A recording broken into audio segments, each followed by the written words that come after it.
Good evening, everyone. Welcome to the regular meeting of the Board of Education for Tuesday, October the 22nd, 2024. I would like to start out by reminding everyone that this meeting will be live streamed. As per policy number 7, regular and special meetings of the board may be streamed live, archived, and accessed online.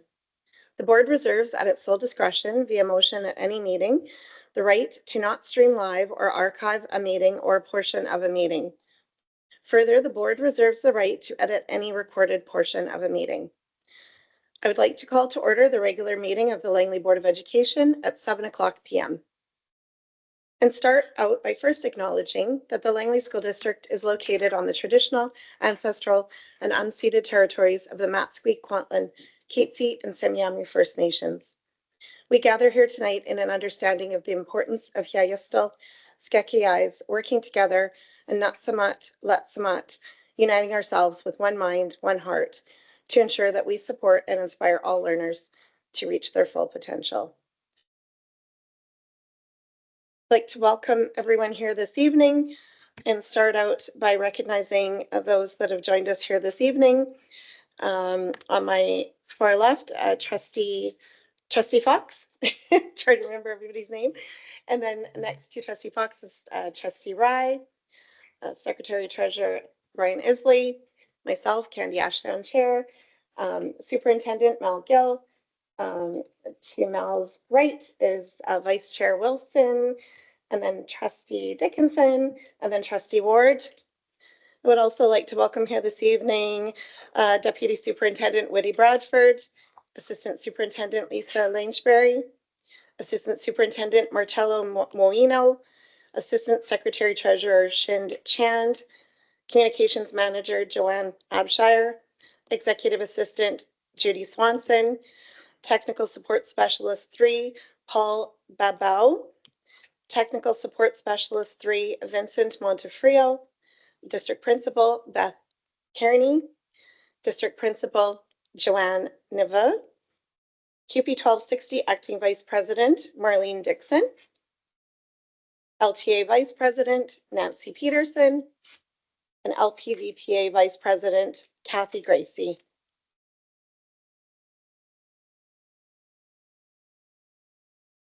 Great. Oh, and next I would like to pass the mic over to Vice Chair Wilson for a report from in camera. Right, tonight in camera we discussed personnel and property. Thank you. Trustees, you have before you the consent agenda. Could I please have a motion that the Board of Education adopts the consent agenda items as provided? Moved by Trustee Fox. Do I have a seconder? Seconded, by Trustee Dickinson. Any discussion on the motion? Seeing no discussion, all those in favor? Opposed? Carried unanimously. Next, you have the agenda in front of you. Could I please have a motion that the agenda be approved as presented? Moved by Trustee Fox, seconded by Vice Chair Wilson. Any discussion on the motion? Seeing no discussion, could I please have a show of hands? All those in favor? Opposed? Carried unanimously. Moving along to superintendent's reports. 6.1 English language learners, ELL, and settlement workers in schools, Swiss. I will pass this over to you, Superintendent. Thank you, Chair. This evening, we're lucky to have District Principal Beth Kearney and District Principal Joanne Neveau presenting on our ELL Swiss program. I think, and they'll speak a little bit about this in a little bit more detail, but certainly the numbers in the Langley School District have been growing. We know that by all of the new builds and certainly the number of students we have in Langley currently, but it's also the district's also changing just by the nature of the students and the language they speak at home. And that certainly comes with some opportunities for us to have some diverse populations in our schools, learn about cultures around the world, and certainly give us an opportunity really to celebrate the inclusion that we're so proud of in the Langley School District.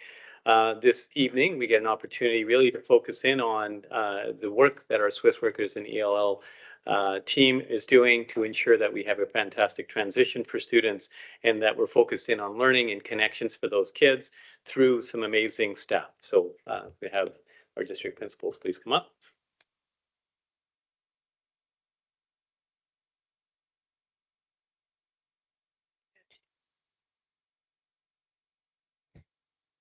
Beth and I are honored to present the two programs, Settlement Workers in Schools and English Language Learners. While the ELL program is funded by the Ministry of Education, SWIS is funded by the Immigration, Refugee, Canadian Citizenship, which is the federal government, and is targeted for permanent residents and refugee families. ELL and SWIS work in collaboration to support all our newcomers, students, and families.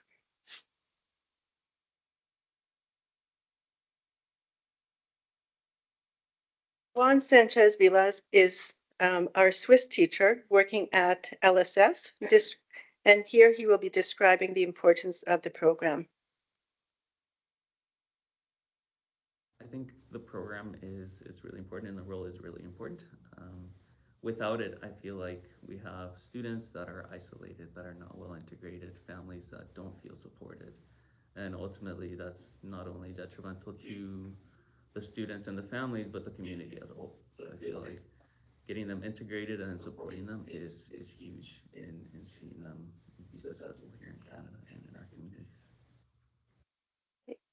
To some, the Swiss program is a true wraparound approach to support the families, our immigrant families. We have immigrant families from war-torn countries. We have immigrant families who are choosing to come here.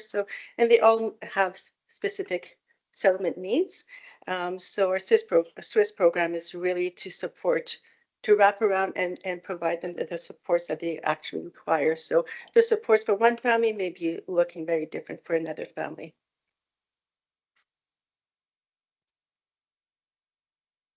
Currently, we have a total of 17 Swiss staff, including our Swiss manager and coordinator.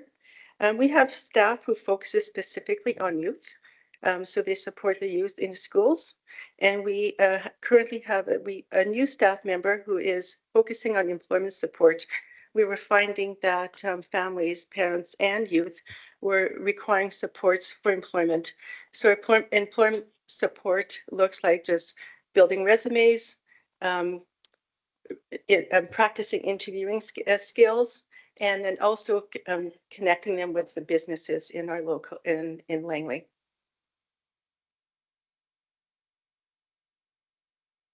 Good evening. English language learner teachers are specialist teachers in our district. In addition to having their teaching qualification, they have additional qualifications in language acquisition, in linguistics, and also in cultural intercompetence. Right now, we have at grades 1 to 8, so elementary and middle school, 115 teachers who are working 97 FTE positions. At secondary, we have 36 teachers working 18 and change FTE positions. Some of our ELL teachers are also multilinguals. They also had the experience of learning English themselves. So they're deeply committed to helping our students learn English, to access the curriculum, and ultimately to make social connections and friends. As you can see, our department is growing exponentially, and like many people in BC, we struggle to fill all of our positions, so we do have some vacant positions K to 12. As per my NBC, we have approximately 103 different home languages in our district. And from the top 18 that we have here, our staff represents 14 of these languages, our Swiss staff.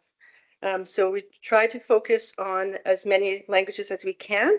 When required, we hire interpreters to support the families that have different languages, because we do not want any families left behind. We will support them. We also will use some of our ELL staff who have a different language, and then they'll support us at times when we have very specific needs. And a quick overview, the summary of our growth in ELL, and this kind of is very telling. In 2016, as per the 1701s, we had 1,109 ELL students in our district funded. And now in 2024, Langley School District has 2,779 students, and that's as of September 30th count, and it's growing on a daily basis. So in 8 years, we've almost tripled our ELL population. And ELL population for students, they do have to require to do some testing for them to qualify for ELL. So they do testing for oral language, reading, and writing skills. The best way to describe our English language learners across the school district is diverse and variable. So some of them are in families that are permanent residents. Others have families that are here on work or study permit. Some are refugees, and all of them come from around the world. Some have family in Canada, some have nobody here at all, some have connections to their cultural and linguistic community, and some don't have those connections.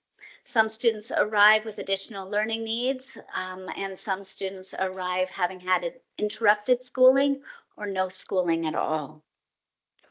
Tonight, as we work through a little bit more to inform you about SWIS and to inform you about ELL, we're relying on our Ensoling Our Schools 3-block model. These 3 blocks, I'm sure, are familiar to you already, but they really drive our work, both for our settlement workers and for our ELL teachers, as we're all committed not just to an inclusive academic community, but an inclusive social community for our students also. The first block, social emotional learning, is critical to all of us. I'm going to give you a moment just to read this quote yourselves.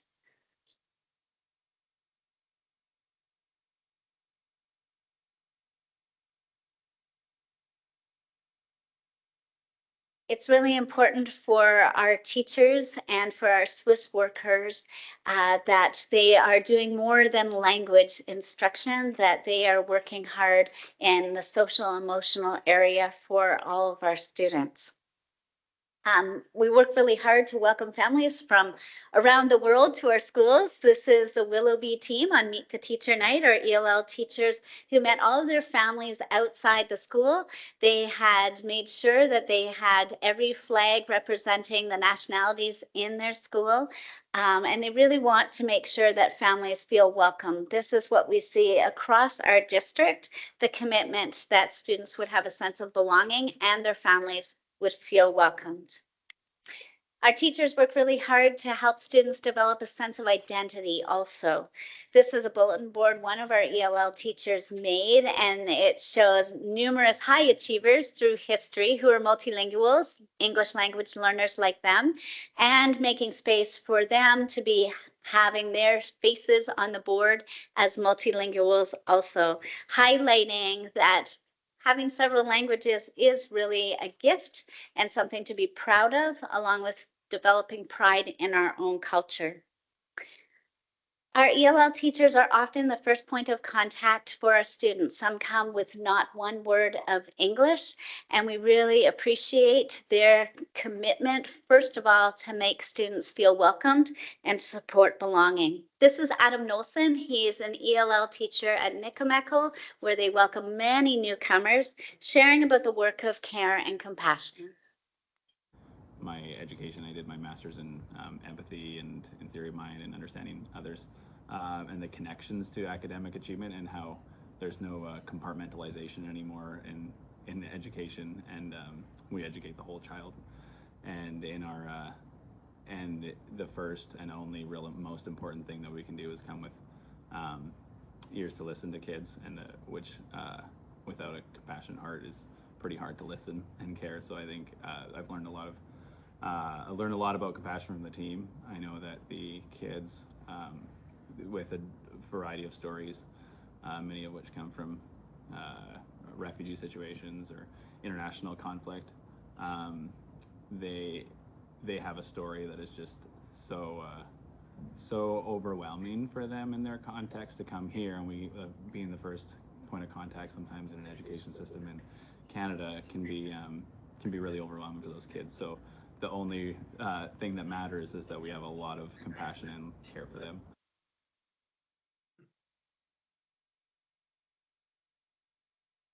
And ways that SWIS supports social emotional learning is through our immigrant family learning circle that supports our families learning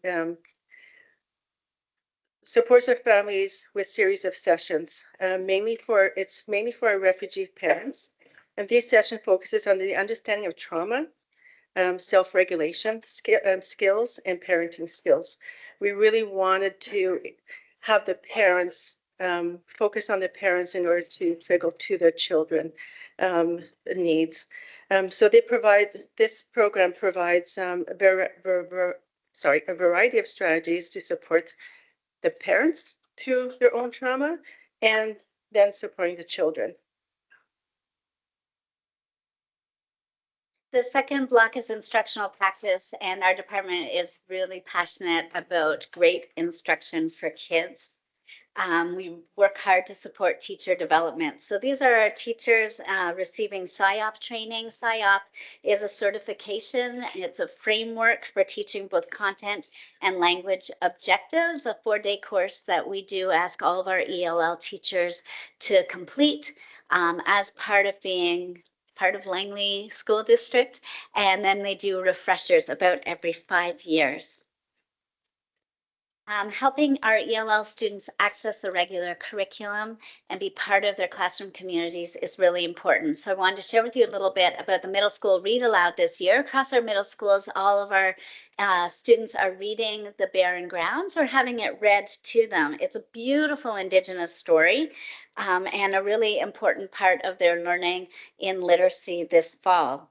One of our teachers, Noir Habash, worked hard over the summer to create in Book Creator 2 versions of this book, one at beginner English, the other at intermediate English. Working in Book Creator, she not only had the words available, but also the ability for students to listen in Book Creator. And of course, Book Creator has the potential of translating into some languages also.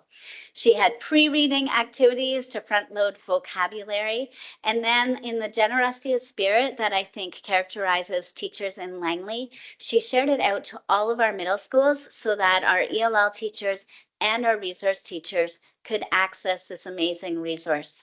So this is Noir sharing a little bit about her work in inclusive education for our ELL students. Most of my students listen to the book at home with their parents, and like I heard good feedback from parents as well that it's also good for them because then they have something to discuss with their students, and it also improves their English as well. So it kind of like ties everything together, and the students are up with the same things that everyone is doing in the class.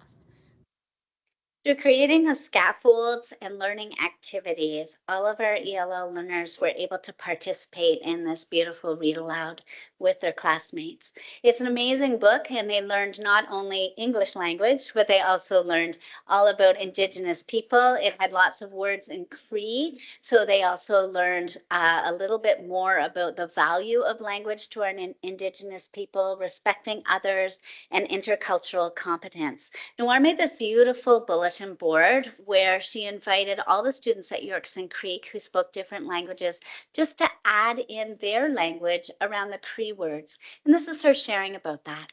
And every section I am adding the new Cree vocabulary words. And then the students made this, and we put the words, and they come and they use pastels to add the words in their own language. And it's been a great experience because you see students coming from different cultures, different nations. So regardless of what's happening around the world right now, it's just like it's so overwhelming and beautiful to just see them, together laughing and talking and doing this as one group. It was really fascinating for me when she started pointing out different languages representing countries in conflict. And there they were side by side in the foyer of Yorks and Creek. I think that's so representative of the spirit of our district. The other thing that's really important to us in ELL is the concept of co-teaching. So co-teaching are two teachers teaching in tandem, ELL teacher and classroom teacher, so that all students can be included in the regular classroom. All students can have access to the content and the curriculum. This is a really excellent practice because not only do the scaffolds that the ELL teacher provides support the students who are learning English, but they provide supports to other diverse learners in the room also and move learning forward for everyone. Culturally responsive teaching is the other practice that is key to our department. So culturally responsive teaching honors the language and the culture of all students in the room. This grade 4 teacher is teaching some power words, and you can see that the ELL teacher has included the Ukrainian word along with the Mandarin word besides that for all the students. The kids are really excited to see their own language. It honors their culture. One of the little Mandarin speaking students was like, Mandarin's so easy compared to English. And all of his classmates were like, well, that looks really hard. That isn't even an alphabet I recognize. And so it really did allow some of that intercultural development, not just for our ELL students, but for every child in that classroom. The third block of the the model is systems and structures. So SWIS has 3 different locations. The Welcome Center at the school board office has been key for really connecting and building connections with the families. As soon as they arrived into our district, a SWIS workers connected with them, and then and the program explained, and the parents are feeling really at ease right from the start, knowing the supports that they can access. Above the 3 sites that we have, our youth support staff also offer sessions at middle schools and the secondary schools. So during lunchtime or after school, there will be sessions at the different locations for middle schools students and secondary schools secondary students.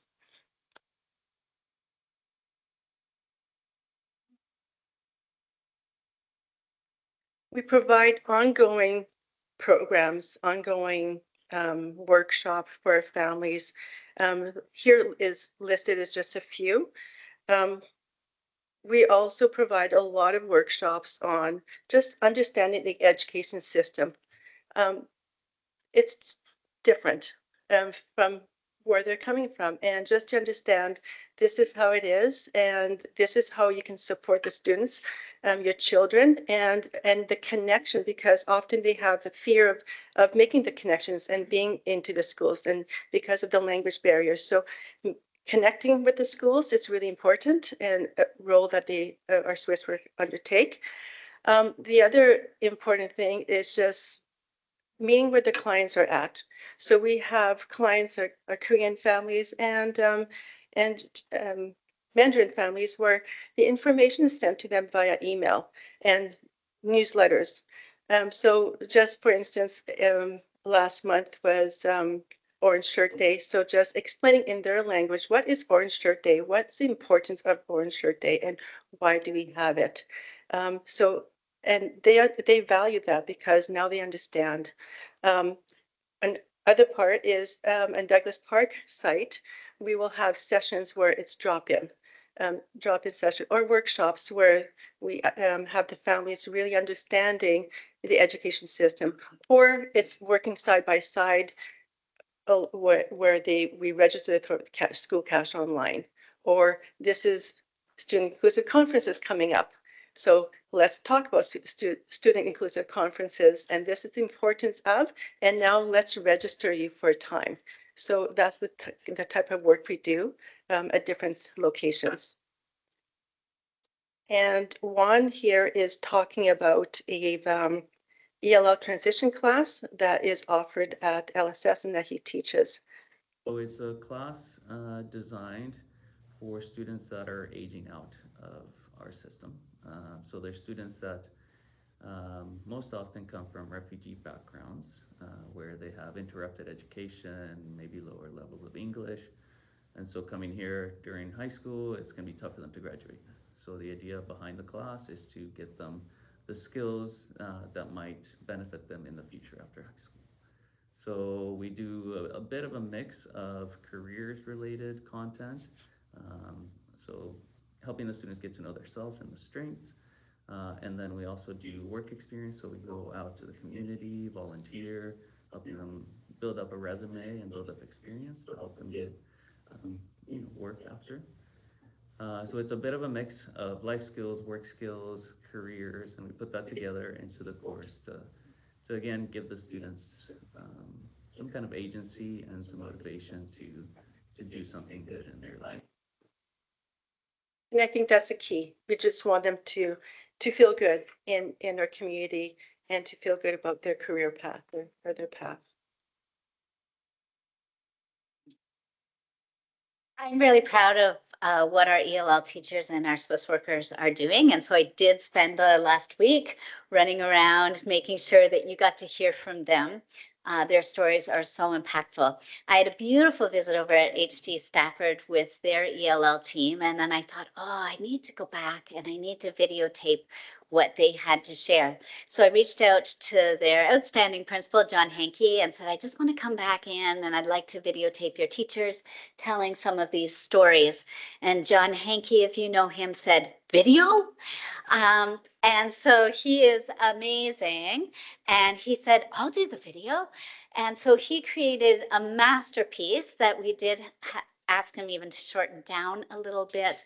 But it is such a beautiful story of the work that happens. And I think it encapsulates so much of the heart of our ELL and Swiss workers and our commitment as a district to these students and to these families. So we'll close with John's video. We have an incredible mosaic of students at our school, incredible mosaic of cultures, of religions, of races that are here. So the ability of our teachers to create a space that is safe, that is supporting, so much so that the students that may have even been brought up to not like or care about these other students are brought to a place where they can learn a common language together and a common understanding and come to recognize each other's strengths in the differences. And to me, that takes an incredible group of educators to produce that environment. The impact on our future community and future planet by the work that our ELL teachers do at the school is just second to none. I guess on paper, our ELL program is tailored language instruction based on proficiency level.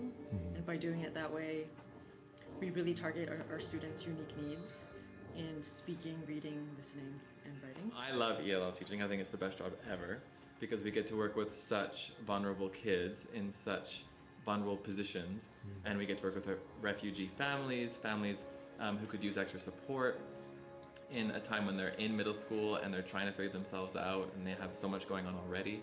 So being able to have the time and the literal space to connect with those students is amazing. I have a dream team. We work really well together and we have a supportive administration. And the students are some of the most amazing people I've met in my life. Speaking and trying to learn another language and putting yourself out there, it's a vulnerable process, and it takes a lot of vulnerability just being able to try, because you might sound wrong or you might say the wrong thing. And when you're at this age, everything is already so embarrassing. So it takes extra vulnerability at the middle school level to try to speak and put yourself out there. We have students coming in from all over the world who have experienced very traumatic situations in their lives, from war to death in the family. Some have lost their homes. They're coming in from poverty. They've experienced crime and violence. They're either in a fight or flight or freeze stage in their life. And we want to be that safe place. We want to be those safe people that they can come to they can trust. And when they're in here, they're seen, they're heard, they're valued. I think of a story and a moment that I was able to experience last year. It was a mom of a refugee boy that we had in our school, and she came in and she had brought her 19-year-old son with her. So when I met him, he was very excited to tell me that he had attended our school.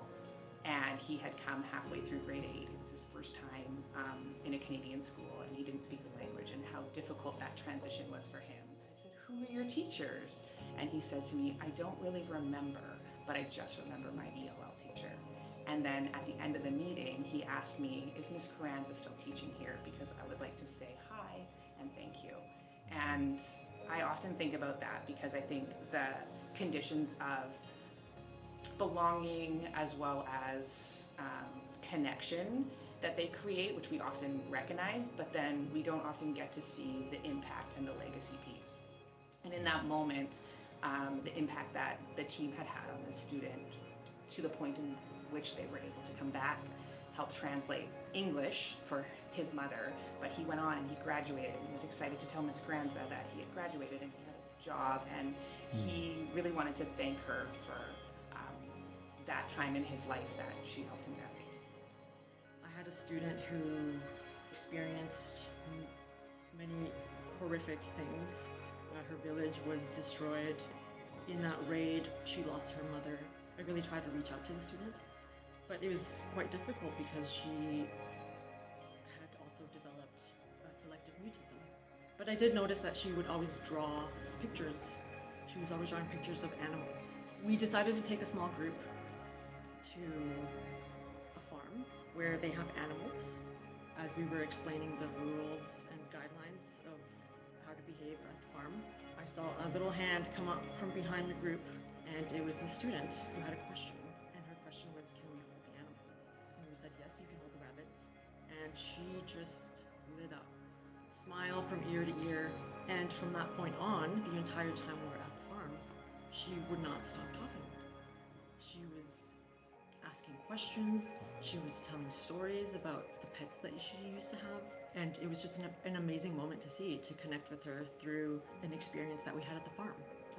Meeting people right where they're at and giving them the tools that they need in order to not only like function in society, but to make a friend. Like it's a really unique job that I get to do. And I love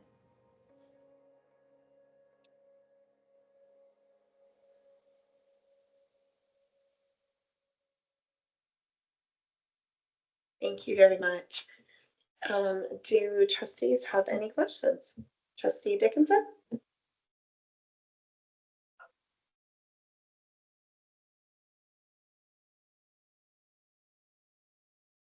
Holy smokes. I love everything that you guys are doing.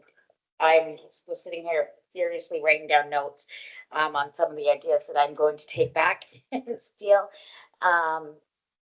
What really stood out to me was the barren ground and the book creator and all the work that you're doing around that, and so incredibly progressive.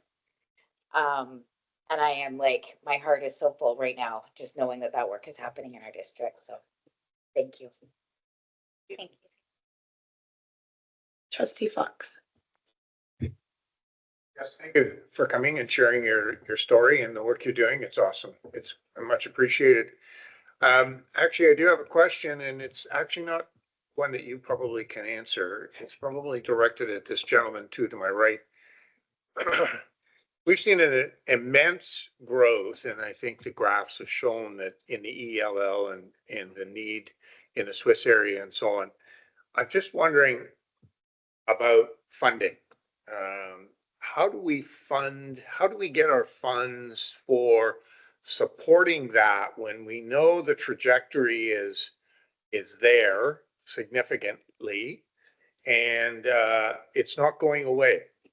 So how do we do it in order to find the source so that it doesn't compromise the instructional needs of the other 24,000 students that we have in this school district? Do you want to answer that, Beth? Sure. I mean, I will answer actually, if that's okay. So when our newcomers arrive, our ELL teachers frantically for September in an area like Langley that's growing like crazy, um, screen all of our newcomers. And then through those assessments, determine their language needs. And then it is through the 1701 that our ELL program is completely funded. So as those numbers grow, the funding grows as we go through the 1701 process. The challenge, of course, is just like every other department in education right now and every other province, is it's always looking for teachers. Joe can share a little bit about how Swiss is funded, because that's also funded through government, but it's not funded through our provincial government. And currently, this is our last, it's a contract of 5 years, and this is our last year. We put in a call for proposal in December, projecting for the next 5 years. And we're just waiting for negotiation at this time. So we kind of project for how many, looking at the past and the growth, and how many staff members will we require every year, in addition to what we currently have for Swiss. So, questions, who are you negotiating with? With the federal government. Trustee Fox?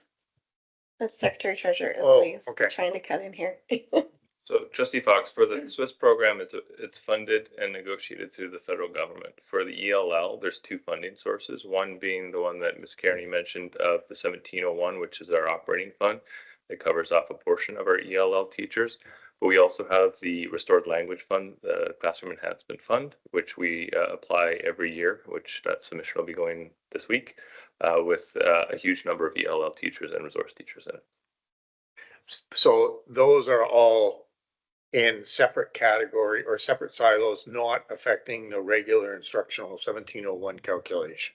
Correct. We continue to fund our ELL teachers operating like we have always done at a certain case list, and then anything to get to language, we are able to apply to the ministry for CEF funding, which we do every year. Thank you. Vice Chair Wilson.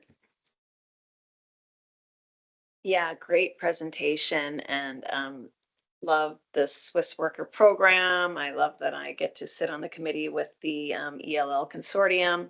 And so I'm not going to go into the funding piece because that is a bit of a bone of contention for me and the federal.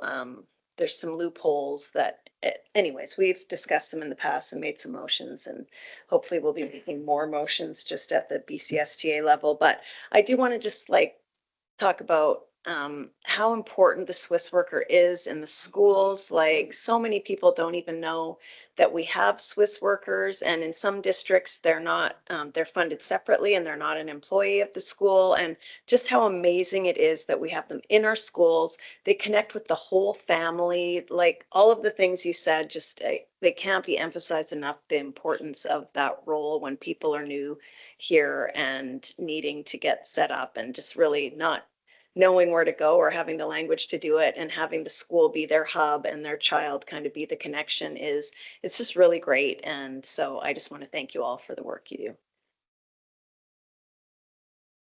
Thank you. Any other trustees have any questions or comments? No?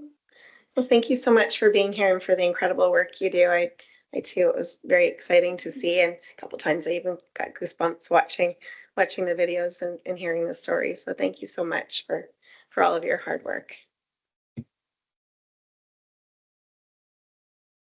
Trustees, could I please have a motion that the Board of Education receives the update on English language learners and settlement workers in schools for information as presented? Moved by Trustee Ward, seconded by, I believe, Vice Chair Wilson. Put up her hand. Any discussion on the motion? Seeing no discussion, all those in favor? Opposed? Carried unanimously. Moving along to 7, Secretary Treasurer's reports. We will go first to 7.1, amended annual 5-year capital plan, 2024-2025, capital bylaw number 2024-25-001, CPSD 3503. Thank you, Chair. In your package is the updated capital plan bylaw that we require to accept the latest amendment to our capital plan. Just a reminder that every year the district submits a 5-year capital plan, and the response letter is how the ministry tells us what projects have been approved to the next step or approved for funding. That original bylaw was approved at the April meeting. Since then, we subsequently were awarded the 8 classroom modular at Nickelmeckle, which required us to amend the bylaw, which was done in the June meeting. And we have just recently received approval for a 6 classroom modular addition at Lynn Fripps, which requires the bylaw to be updated once again. And that is what is in your package tonight for the board to approve. Thank you. You'll move, okay. Motion by trustee Fox for motion that the school district number 35 Langley capital plan 2024-2025 capital bylaw number 2024-25-CPSD 3503 be given first reading. Do I have a seconder? Seconded by trustee Dickinson. Any discussion on the motion? Oh, and back to you. I just wanted to say it's really nice to have a list and start striking things off the list. It's a nice to have that to do and done. Thank you. Okay. Any other discussion on the motion? All right. Seeing no discussion, all those in favor? Opposed? Carried unanimously. Moving along to the next motion, recommended motion that the school district number 35 Langley capital plan 2024-2025 capital bylaw number 2024-25 CPSD 3503 be given second reading. Do I have a mover? Moved by trustee Rye, seconded by trustee Fox. Any discussion on the motion? Seeing no discussion, all those in favor? Opposed? Carried unanimously. Next motion, recommended motion that the Board of Education of School District number 35 Langley approves having all 3 readings of the capital plan 2024-2025 capital bylaw number 2024-25 CPSD 35-03 at tonight's meeting. Do I have a mover? Moved by trustee Dickinson, seconded by trustee Ward. Any discussion on the motion? Seeing no discussion, all those in favor? Opposed? Carried unanimously. Last motion on this item. Can I please have a mover that the school district number 35 Langley capital plan 2024-2025 capital bylaw number 2024-25 CPSD 35-03 be given third reading, passed and adopted on this 22nd day of October 2024. Moved by Vice Chair Wilson, seconded by trustee Dickinson. Any discussion on the motion? Seeing no discussion, all those in favor? Opposed? Carried unanimously. Thank you. Next, we have 7.2 funding and enrollment update. Am I passing this over to you, Secretary Treasurer? Thank you, Chair. Trustees will recall at the Finance Facilities Committee, we went through the enrollment numbers that we are preliminary numbers for the 1701 count from September 30th. Just wanted to go through that tonight at a very high level. Just a reminder that these are not final. There is the duplicate resolution process that happens at a provincial level where we usually do lose a few students that are being claimed in other districts. So these numbers we expect to change, not to change substantially. So with our regular student category, we're very close to projection. So we are up 5.7803 FTE. So the funding for that will increase just over $51,000. In our alternate category, also projections were fairly close on that, going up 12.6625 FTE with funding increasing just under $113,000.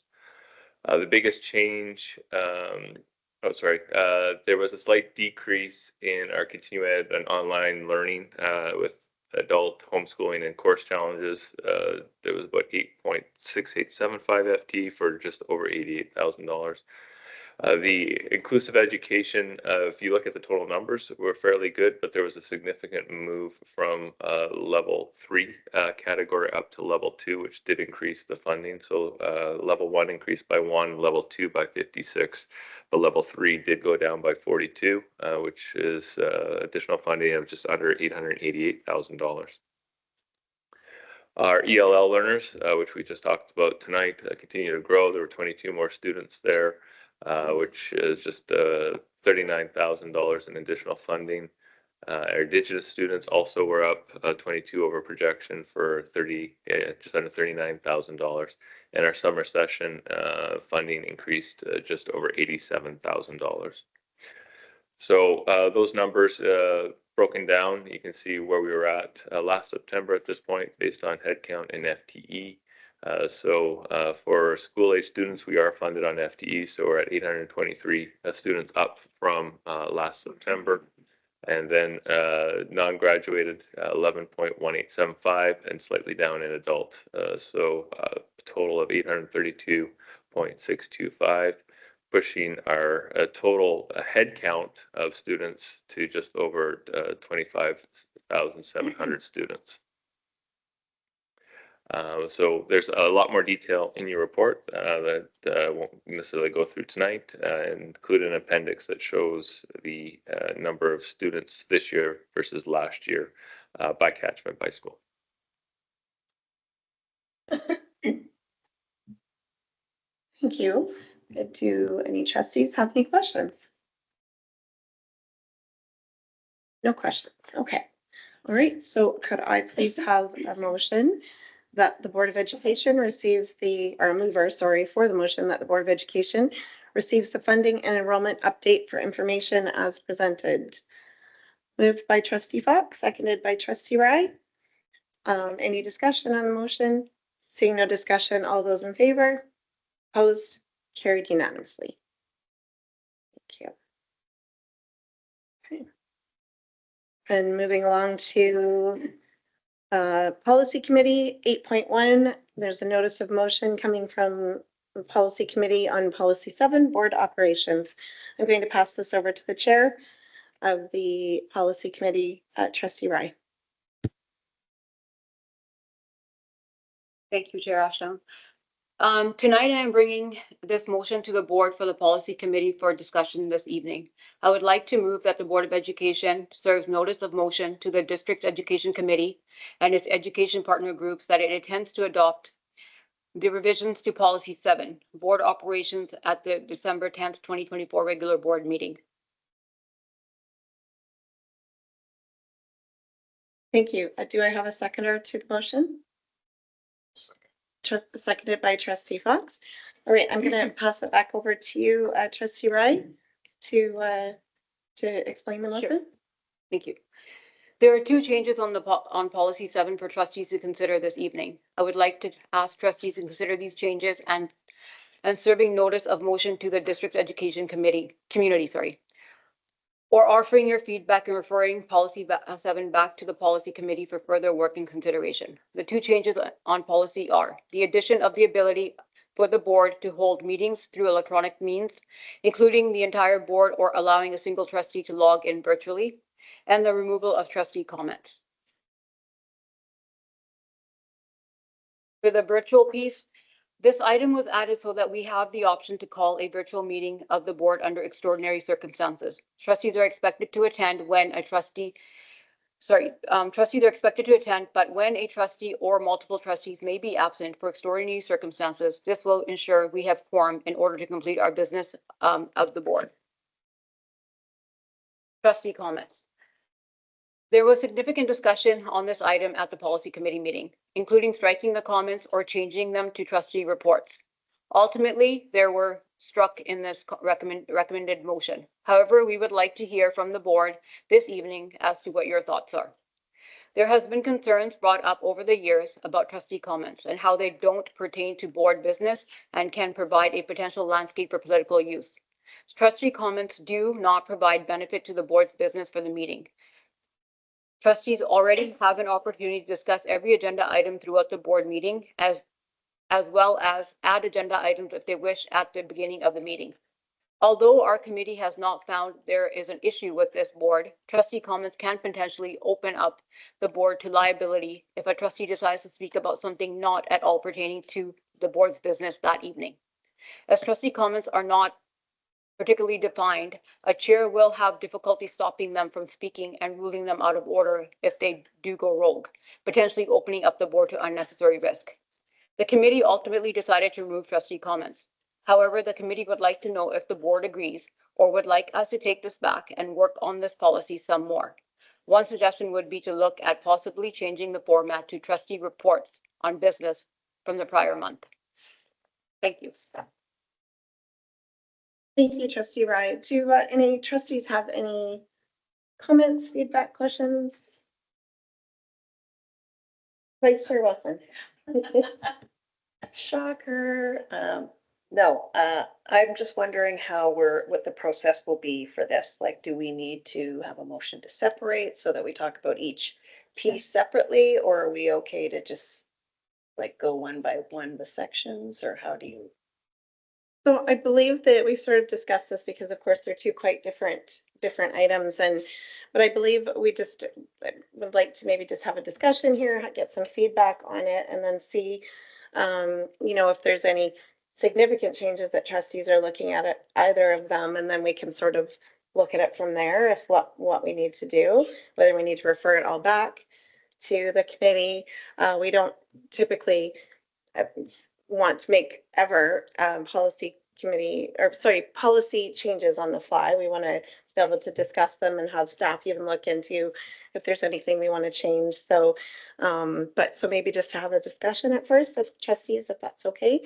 With trustees, we do have a motion on the table, but there's no reason why we can't ask questions of staff or of policy committee members, or just have a discussion if that's all right. Okay, and then I would like to amend 4.6. Let me see, where does it start? In the second sentence, I guess, at accordingly. I'll let everybody get there.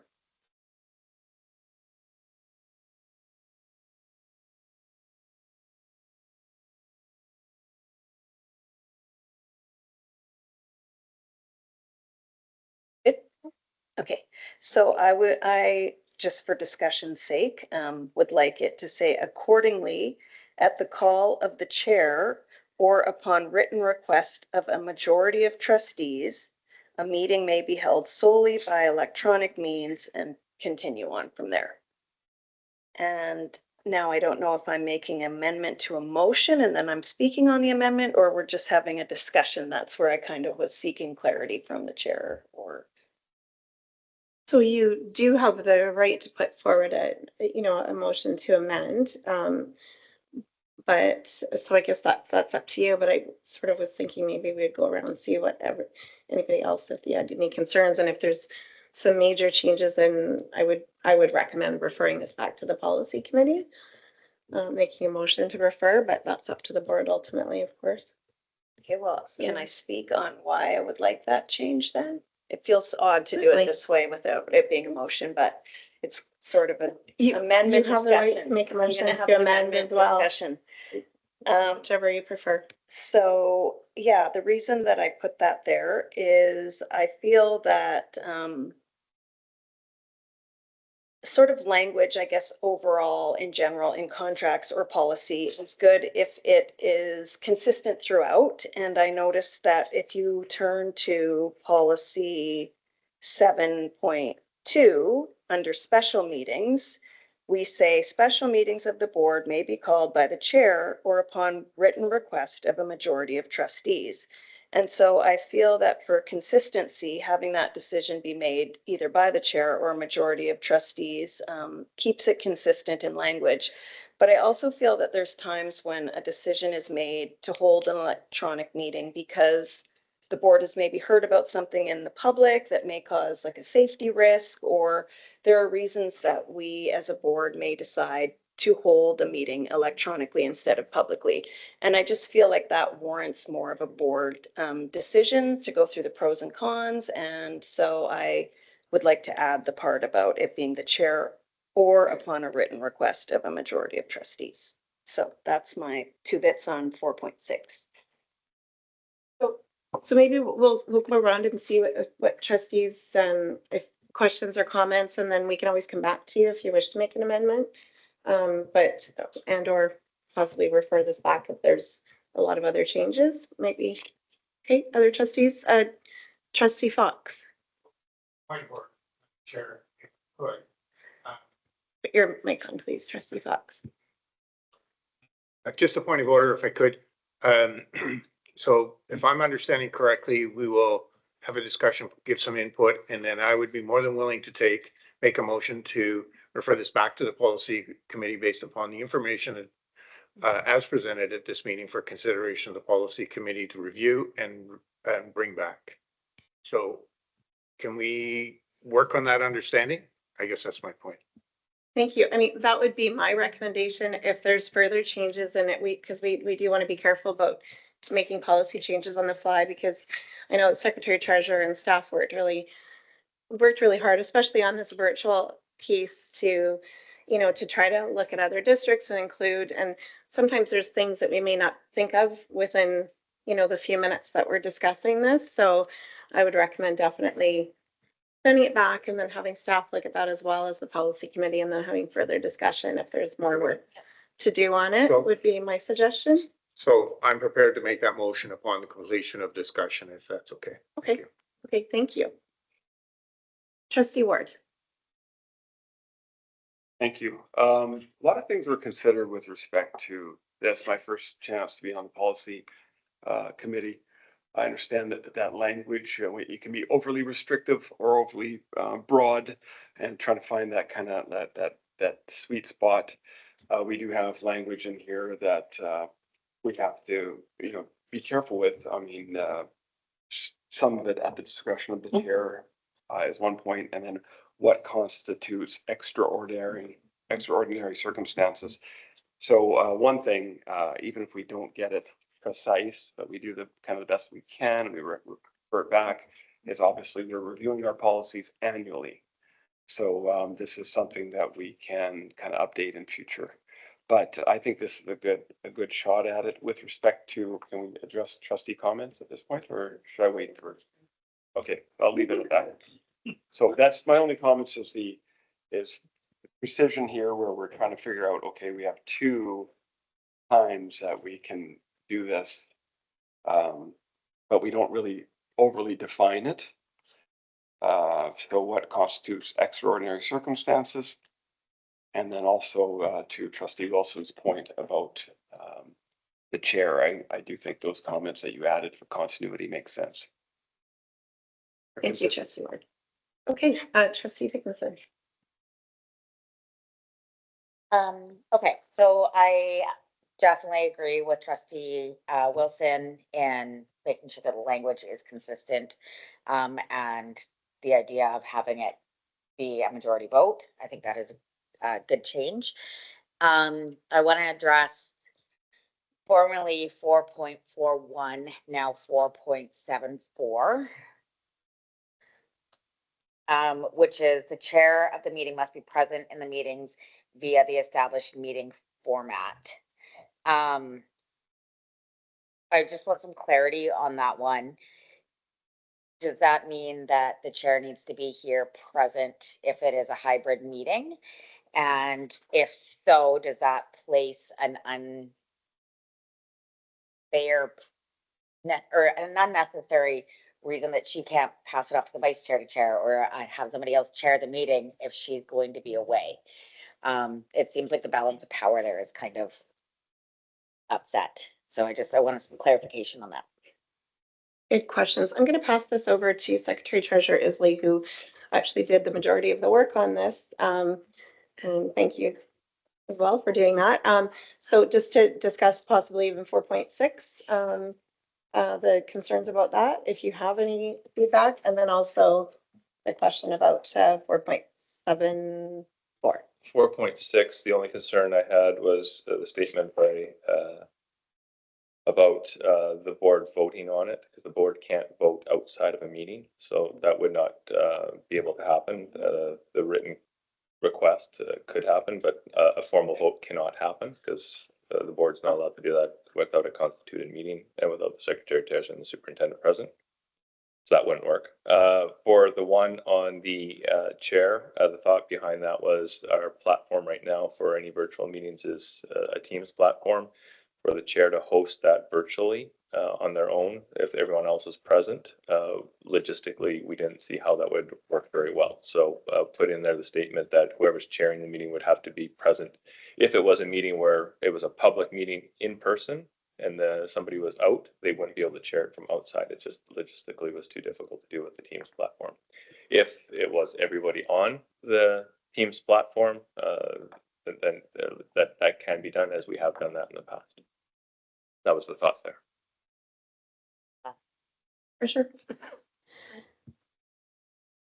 And then the other one was 4.7.2, the ability for trustees to call in or be virtual for 2 meetings. I do have some concerns about that. I think I would be okay with 1 meeting a year that could be brought in virtually. I do think there is great power in being face-to-face for meetings and having discussions in a public setting, but face-to-face. If we are looking at being able to be virtual for 2 meetings a year, and we have 10 or so public meetings a year, that opens up the potential that we may never have another public meeting again with all 7 trustees here. And that to me is concerning. Thank you. Trustee Fox. Thank you, Chair Ashdown. Couple things quickly. I agree with Trustee Dickinson that 1 would be more than adequate, I think. Our role is to be here. We were elected to be here, and I think we have to be here, especially in a public meeting. We have such a large gallery, which we have to attend to, and it's necessary that we have strength in numbers. Just for clarity on 4.7.4, the revised 4.7.4, could I just ask the committee when they look at that, just to make sure that there's absolute clarity there? I'm not sure it's quite as clear as what Secretary Treasurer Isley alluded to. So the clarity there. And you alluded to 4.6 that if the challenge of putting according to the call of the chair or a majority of trustees, is there a problem or a challenge with that, Secretary Treasurer Isley, or is it or upon a written request? So okay, my concern was, I'm not sure who one of the trustees said that the trustees would vote on it. You can't vote on it. No, it would have to be You can do a written request, yes. Okay, so I concur with that. I think that keeps the language consistent and keeps the process consistent too. So anyway, thanks to the policy committee, and I'm glad that we have this discussion. There may be other comments too.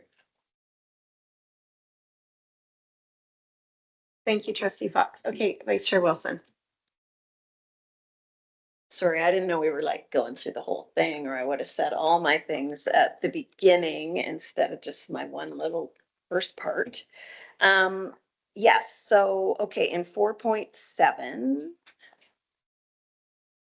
says 4.7 point, but I think it's just 4.7.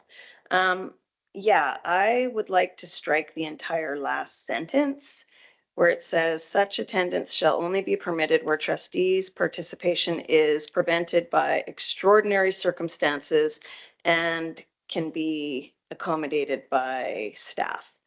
So I just feel like extraordinary circumstances is really broad. And when I read the School Act, where it provides for this under section 6, I believe, 67-6. A board may allow trustees to participate in or attend a meeting of the board by telephone or other means of communication if all trustees and other persons participating in or attending the meeting are able to communicate with each other. Period. So I believe by adding this last sentence where we have that it'll only be permitted in extraordinary circumstances is just, it's too broad. It doesn't align with the School Act. The word extraordinary is being diagnosed with COVID, but not having symptoms extraordinary, is being caught in travel due to a flight delay extraordinary, is having to go out of town for work extraordinary. Like, I just think if we're limiting this to one meeting, that instead of having someone have to spend a lot of time policing it per se, and maybe creating hard feelings between whoever the decision maker is going to be on what extraordinary is, to just open it up to say that we can have one virtual meeting. So those are just my 2 cents on that one. And yes. Trustee Wright, the picture. Candy's Michael, gonna sorry. decide. Yeah. Okay, trustee, or sorry, Vice Chair Wilson, do you want to go on and then or was it with It was regards adding to her point that she just made about the extraordinary. Yes. Yeah. Oh, she's good. Okay, go ahead. So the reason why we added that was for that reason, is that we don't want the expectation, or we don't want to set it in the public's perception that, you know, that any one of us at any time, if we don't feel like coming in, we're going to do it virtually. Like, the expectation is we're all going to turn up in person and have these meetings, like Holly said, like in person. I think conversations, communication are way higher quality. So we said extraordinary. It was just in that matter, like, say, like, it's a snow day, roads are closed, or something's happening at home, you're with your family or something under those circumstances. I know what you're saying, it is broad, but it was just for that reason, to just let everyone know that it's not just like, oh, I don't feel like coming into the meeting today, so I'm gonna use my one virtual, or I'm gonna use my second virtual. Whether it's one or two, it doesn't really make a difference to me, but that was the reason why we added that. So, yeah. Thank you, Trustee Wright. I'm just going to pass this over to Secretary Treasurer Isley as well, because he had something to add to that. Okay. Same point. So Trustee Wilson, for your point on the last part of that, that can be accommodated by staff. The purpose that was there was to allow staff the ability to actually accommodate the request. The worry was that if someone phoned 2 minutes before a meeting and said they wanted to do it, we couldn't get it on. Or like when we did the last virtual one, where we couldn't actually get the technology to work for certain individuals, and that's to cover off those items, those kind of things. Of course, yeah. Sure. Yeah, So yeah, just to answer to that, like, I would be fine with having a limit of when you need to let people know that you have to attend virtually, you know, like if it's 2 minutes before, obviously that's not fair to staff. So because these are all just suggestions that are going back, I really appreciate the discussion and being able to give my view on that. I also, just to add to that last point of taking off that last sentence, I just think because we are limiting the amount that people can do it, that maybe just look if there's problems in the future, like Ms. Trustee Ward said, these get reviewed annually. And so if there's a problem, or per term, sorry, not annually. Per term. Yes, per term. So if they're reviewed per term, or at any time, any trustee can bring it forward to policy, or the policy committee can bring it up, then why not, instead of predicting a future problem, wait and see if we have a problem, and then look at what measures may need to be added to the policy at that time. So those are my comments about extraordinary. If I can keep going. Okay, so 4.7.1. I would like to, I think it would be good to strike the words chair of the in the first sentence, and put the board may refuse to allow a trustee to participate in a meeting, and then go from there. And so instead of the chair refusing to allow a trustee, it's the board that would decide. And again, it aligns with the School Act. I believe also that it would limit if there's going to be any problems if it's a board decision, it takes the pressure off the chair of having to create feelings of bias from that trustee who's being refused the ability to meet that way. And so I just think it's better for everybody if it's put on the board as a whole instead of putting the chair in that position. The chair, you know, has a lot with their role, but I don't think that needs to be another pressure that's put on them. Trustee, or sorry, Vice Chair Wilson, can I ask a question then? Just sorry to interrupt you, but just before you move on with that one, how would the board decide then that ahead of time? Because I can see that as being problematic. Sure. So the trustee would need to somehow, obviously it says in there that they would write in, I believe, to the chair and superintendent, via text message, phone call. So as long as they wrote in, then by replying in writing, just like with the other ones where the board can written request, they will respond with, and then once you have a majority, you would know if that person was going to be allowed to attend or participate in the meeting virtually. Like a poll, not a vote. So, yeah, it's Very different. Gonna go over to Secretary Treasurer Isley, who has a comment here. Just clarity for Trustee Wilson. That would have to allow enough lead time to do that. So I'm not sure that would facilitate the point of an extraordinary point or they're doing something along this lines. If you would have to put that out a week in advance or whatever the case may be to accommodate a virtual attendance for someone. Well, I'm hopeful that extraordinary will get removed, so then this part will fall nicely into place with the motion. But that will be for the policy committee to take back. These are just suggestions. Next, it was the two meetings and then going down to one meeting, because in camera are considered a meeting as well, I believe, for these. Basically, you wouldn't be able to do an in-camera and a regular board meeting if you put it down to one. Whereas usually, like if something extraordinary, not that we're keeping extraordinary, if something's going on where you can't make it that day, chances are you can't make the in-camera and the regular board meeting because they come one after the other. So I believe by leaving it at 2, it's still just 1 day's absence. So maybe we could separate that into 1 regular and 1 in camera. And that way, I think the regular are where we all feel that the community, you know, deserves our full attention and sees us here. And so I agree that missing one of those is, you know, I don't want potentially for everyone to miss 1 meeting, and I don't think that's fair to the public, but I do think if you separated it and said 1 regular and 1 in camera, at least that person, if they're away that day, they can still be a part of those meetings. So that's my, just my little thoughts on that. And I think that is, oh, wait, I have stuff on trustee comments. Are we on that too?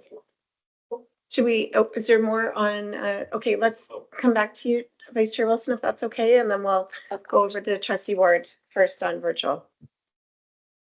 Okay, thank you. So I actually really appreciate the discussion here. I think this is a good example where when something in the public can be kind of worked on, because my position is actually moving. I appreciate your contribution about 1. I think that will solve a lot of the issues.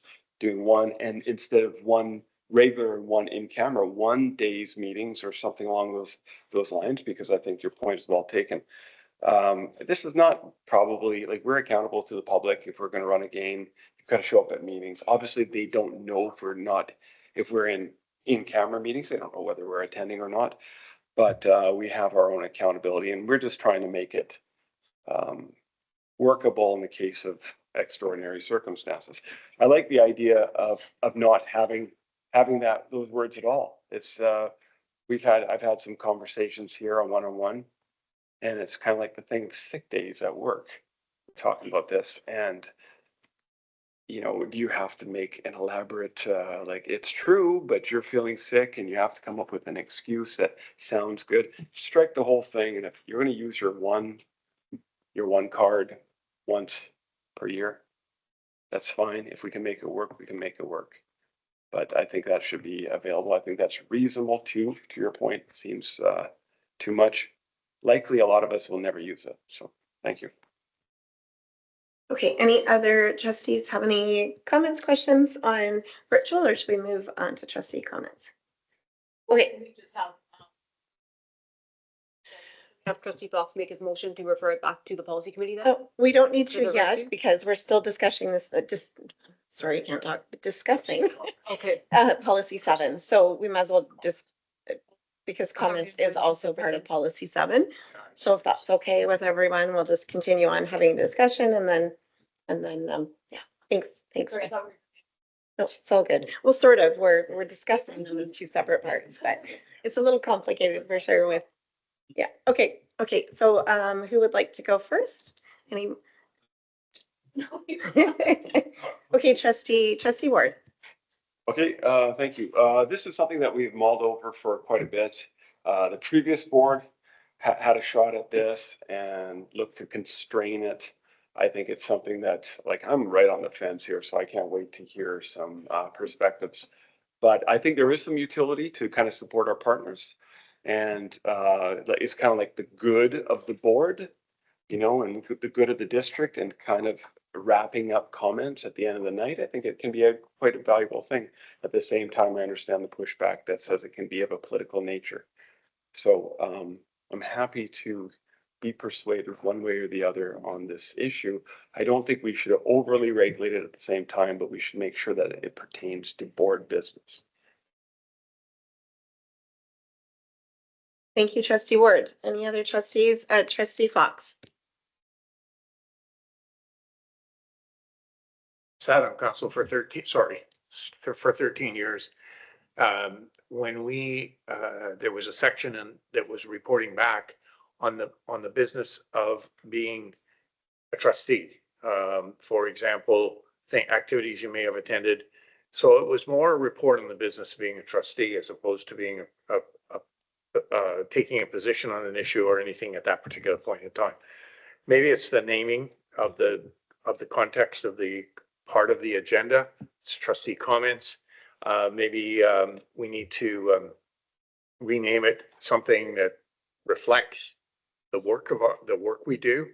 And if I was attending an activity or whatever the case may be, you know, I think I look at the basketball in March Madness up at LEC when our basketball ropes with girls did very well last year, whatever the case may be. If I came and reported on that, I think that sort of thing is positive and constructive role as me as a trustee, expressing and acknowledging the work of our teaching staff and our students. And I think that's what its intent to be. And I would agree with how we can keep that in. But we have to respect the fact of everybody understanding what it means and keeping to that agenda and that meeting. If someone doesn't report anything, it doesn't work for or against you. I think that that's just an acknowledgement of something. So how we name it, I think, becomes important, and what we understand as the context is important. Trustee Ryan. I absolutely agree with trustee Fox, and this is like a discussion that we initially had discussed in the meeting, was to just completely get rid of it, and then you came up with the idea of having the trustee reports. Is that what you said? Trustee reports, and I like that idea. And when we discussed it in the context, was very similar to what trustee Fox said. Is giving a report or an update on like something like, and maybe like if it's like something happened in the communications committee and Marnie wants to give an update on it, she could. Like he said, like whether there's a sporting event or a school play, one of us went and saw, we can like speak to it. I think it should be in that format, and I'd be happy to take it back to the policy committee to work on it further. Instead of like getting rid of it altogether, maybe come up with a new name and a different type of format. Yeah, thank you. Thank you. Trustee Dickinson. Just a question or clarification point. Right now I'm leaning towards like, I don't know if it's necessary. I don't like the idea that it can be used as political kind of grandstanding. And I don't think it's the best use of our staff's time to keep them here. Most of the nights times were short, but I don't know. I want to respect their time at this time of night, and do you really need to listen to 10 minutes of us rambling? My question or clarification point is, if we were to be discussing things that have happened or committees that we've sat on, would that not be pulling something out of the consent agenda then that should be added as something like as a point to our actual meeting agenda? Because if we're going to be giving reports and talking about actual things in the consent agenda, it should be pulled out then, correct?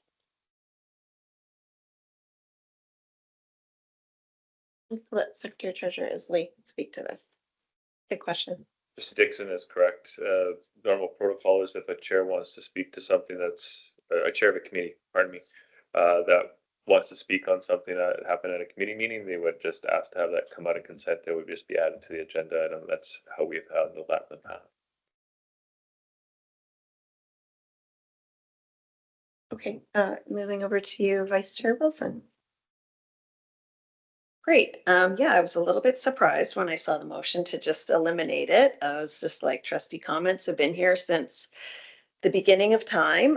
So yeah, I guess I don't really understand what the issue we're trying to solve or the problem we're trying to fix. I've heard different reasons for why people have wanted to remove them. They're too political, they take too long, they take up time. I'm fine with like putting a limit on them, like a minute per trustee. And if they have a comment, they say it, and then it would be 7 minutes extra to a meeting at the very most. I just think that trying to say it's got to be about, so if I went to a musical at Brookswood and I want to tell everybody go see the musical at Brookswood, that's probably not going to be in the consent agenda anywhere. I heard earlier we could just add something to the agenda if we want to talk about it. There really isn't a spot in the agenda other than trustee comments where a trustee could bring up something, because if it's not a motion and it's not out of the consent agenda, are you just under new business going to say, I want to talk about this? We did have that discussion at the very beginning of this or my previous one, and it was no, if it's not a motion, you're not bringing it. So I guess there needs to be clarity on where a trustee could actually speak about something if we didn't have trustee comments, because I do feel it's valuable to have a spot in the agenda for a trustee to be able to make a comment on something. So if it's just about time, I'm all for putting a time limit on it. But as far as people making political grandstanding, I think I haven't witnessed that. So I'm of the, if it ain't broke, don't fix it. Wait until something's wrong and then look at measures to correct the thing that's wrong instead of just removing something for the sake of removing it. So those are my comments on that. Thank you. Trustee Fox, did you have something to add? Thank you, Chair Ashton. I'm prepared to make a motion to refer this back to the policy committee for consideration of all comments made in the meeting of October 22nd. Okay, thank you, Trustee Fox. Do I have a seconder? Trustee Dickinson. Any discussion on the motion? Seeing no discussion, could I have a show of hands, please? All those in favor? Opposed? Carried unanimously. Thank you, trustees, for the actually great conversation. It was it's helpful for the policy committee for sure. We took lots of notes. We did. I was writing furiously here. All right. You can watch the video. Yeah, I actually probably will before our policy committee meeting. That would be happy. All right, and we have no new business. We're on to trustee comments now. Which I will, any trustees have anything they would like to add to the evening? No, okay. Oh, trustee Ward. I just want to say, hold on, not yet.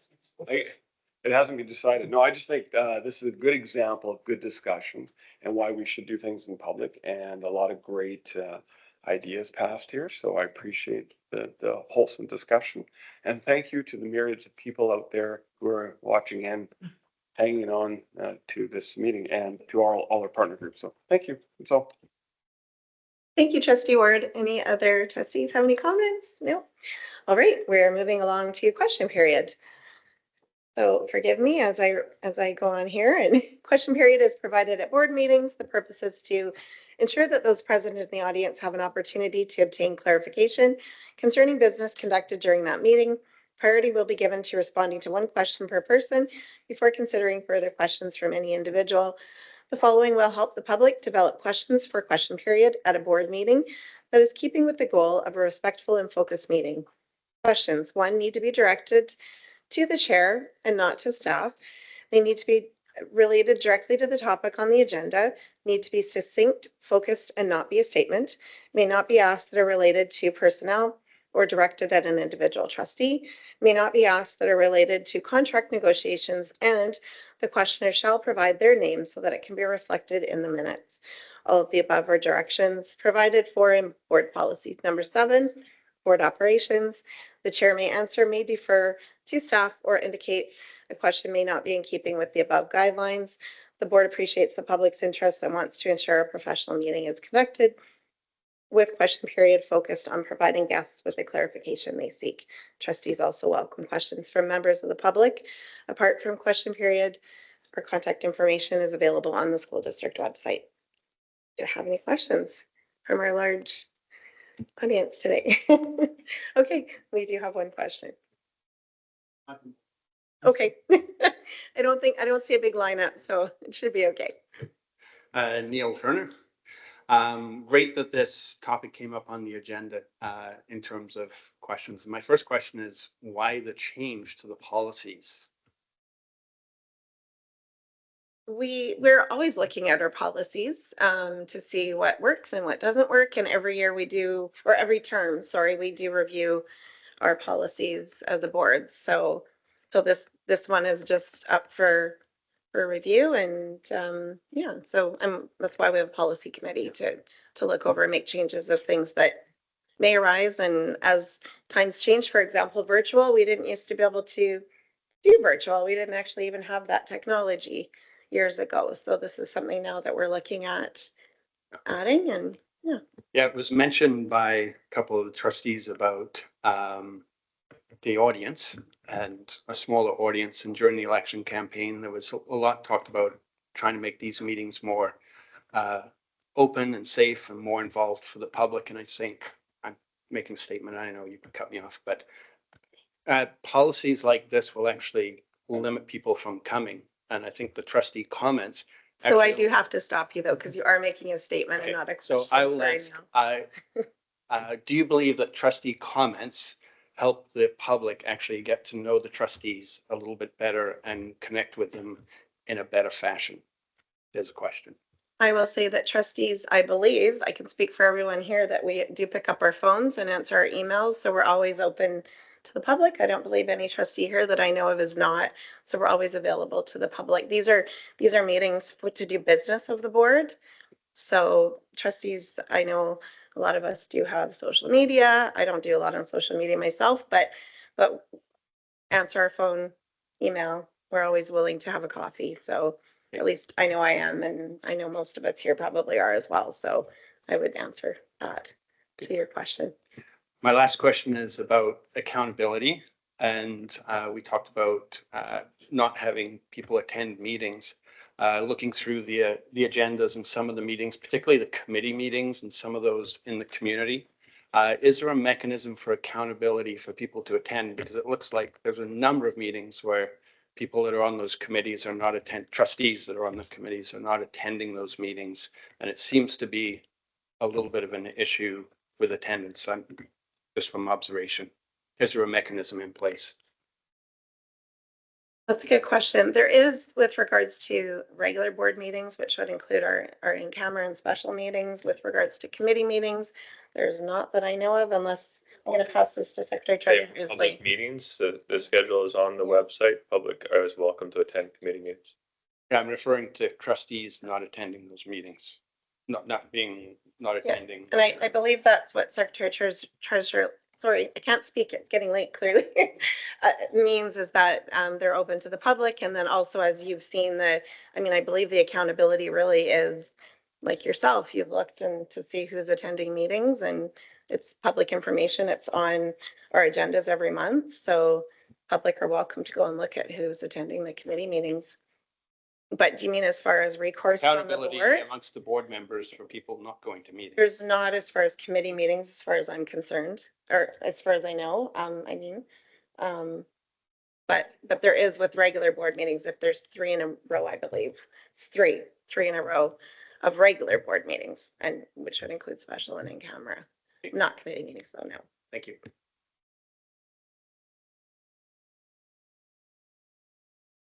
Okay, seeing no other questions, could I please have a motion that the meeting is adjourned at 8:29 p.m. Vice Chair Wilson, seconded by Trustee Rye. All those in favor? Opposed? Carried unanimously. Thank you, everyone, for staying